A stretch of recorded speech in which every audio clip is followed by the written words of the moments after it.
The main topic in Chapter 7 is periodic properties of elements. By periodic properties, we mean physical properties associated with elements whose trends, whose changes we can predict, at least in terms of getting bigger or smaller, by their location on the periodic table. And we're going to provide physical explanations underlining these periodic trends as well. There are some reaction types that are covered in Chapter 7, and I generally skip over those, and that's in your syllabus.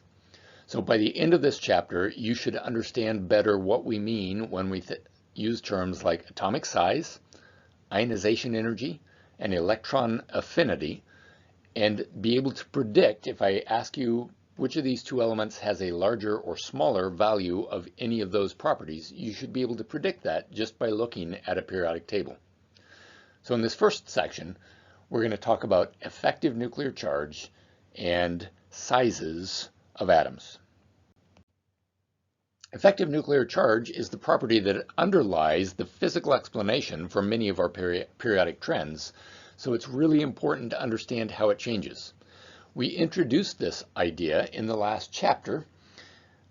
Remember, effective nuclear charge is just the actual nuclear charge, the number of protons in the nucleus, minus the amount of shielding due to the electrons around the nucleus. So very roughly, as a first approximation, the amount of shielding, S, is really just proportional to the number of core electrons. So if the core electrons is the same, then roughly speaking, the amount of shielding of the outermost electron is also the same. And based on that, we can predict some periodic trends in effective nuclear charge. So the horizontal trend, by which we mean going left to right on a periodic table, the effective nuclear charge increases left to right across a period because, why?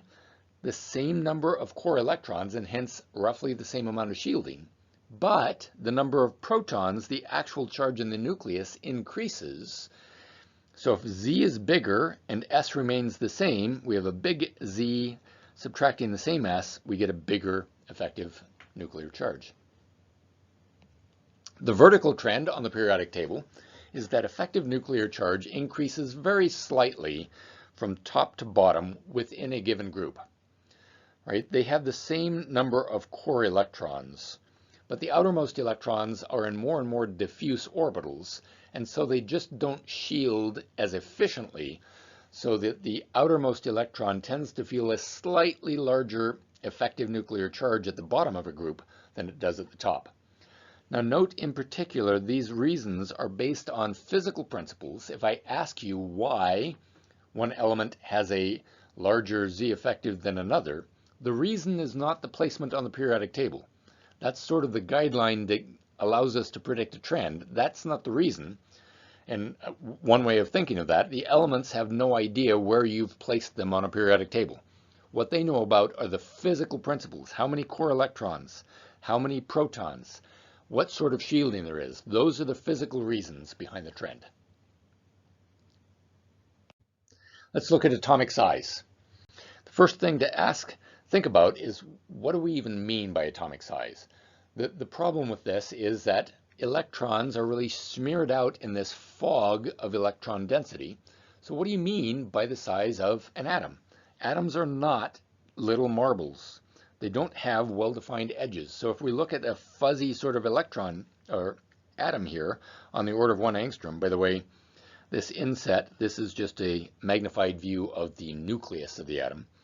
Do we mean the atom radius is, I don't know, somewhere where it stops being black? Or is the radius out here further? Where do you define the edge of a bank of fog?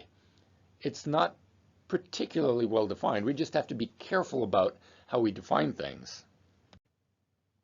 One way of doing it is called a van der Waals radius. This is an estimate for the radius based on how atoms collide with each other. What we're more commonly interested in chemistry, though, is how they bond together, and that defines a covalent radius. So by looking at how big the bond length is between atoms, we can assume that half of that bond length applies to each atom, and that gives us an estimate for the size of atoms. technically, this should not be applied to atoms that don't form bonds, although unfortunately the textbook appears to do that. It doesn't make any sense if the atom doesn't form any bonds. So let's look at the periodic trend. By looking at a periodic table, how do we predict how atomic sizes change? And this applies mostly to the covalent radius definition. The horizontal trend is that atoms, generally speaking, get smaller left to right across the period. The reason for this has to do directly with what we just talked about in terms of effective nuclear charge. We just saw that effective nuclear charge increases left to right across the periodic table. That means that since the Z effective is bigger for atoms further to the right, those outermost electrons feel a stronger attraction to the nucleus and are pulled closer, resulting in a smaller atom. The vertical trend, on the other hand, atoms get bigger from the top to the bottom within a group. Although we did see that there's a slightly larger Z effective at the bottom of a group than at the top, the outermost electrons are being placed in much larger orbitals. Remember, for example, a 6s is much larger than a 5s, and because it's in a larger space, the outermost electrons are much further away from the nucleus, and that results in a very pronounced vertical trend of atoms getting bigger from top to bottom. Let's see a little sketch of how this works. Here's a figure from the textbook showing atomic radii trends. So when we say atoms generally get smaller left to right, what we're doing is, for example, starting with sodium, going across to magnesium, and then across to aluminum, and we get smaller, smaller, smaller, smaller. Generally speaking, they get smaller left to right, and if we start at the top and go down, they get bigger, and that's a very consistent trend. In terms of the trends, this is a useful figure. In terms of the numbers presented on this figure, I have no idea where the book got these numbers. I can't match them up with anything. I wouldn't bother memorizing any of these numbers for anything because I don't know what they even mean, but it does show accurately the correct general trend in decreasing sizes. Now, if you look really, really closely, you'll see occasionally there's an exception to the trend. For example, when you go from nickel to copper, it actually gets bigger. We'll explain that in third quarter chemistry. Sometimes the exceptions lead to very interesting insights. For now, our main emphasis is on the main trend. All I want you to be able to predict is that atoms get smaller left to right.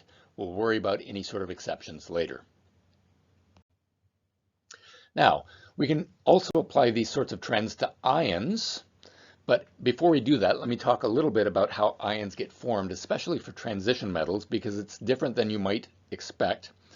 As a general rule, when transition metals form cations, it's the valence s electrons that are always removed first. So if we were to write an electron configuration for an atom of cobalt, this would be the correct electron configuration. When we pull 2 electrons off, it's these red 2 s electrons that get removed and not 2 of the d electrons. So this is the correct electron configuration for cobalt 2+, and you can certainly anticipate that I will ask you to give me electron configurations for ions on the test. With that in mind, as long as we compare ions of the same charge, then ions follow the exact same trend that we have for atoms, and for the exact same reasons. Ions of the same charge get smaller left to right, and they get bigger top to bottom on a periodic table. However, you have to keep in mind that cations are always smaller than the corresponding neutral atom. So for example, cobalt 2+ is smaller than elemental cobalt. Higher charged cations are smaller yet. So chromium 3+ is smaller than chromium 2+. Anions, on the other hand, are larger than neutral atoms. So chloride is bigger than a chlorine atom. And one simple way of sort of collecting all of these ideas into one is if you think of the electron shells being removed and added as being sort of analogous to the layers in an onion. If you pull electrons away, that's like removing the layers of an onion. The remaining onion gets smaller. Cations are smaller. If you were to add layers, you would make a bigger onion, so anions are larger than the neutral atom because you're adding more electrons on the outermost part. Now, how are these ions formed?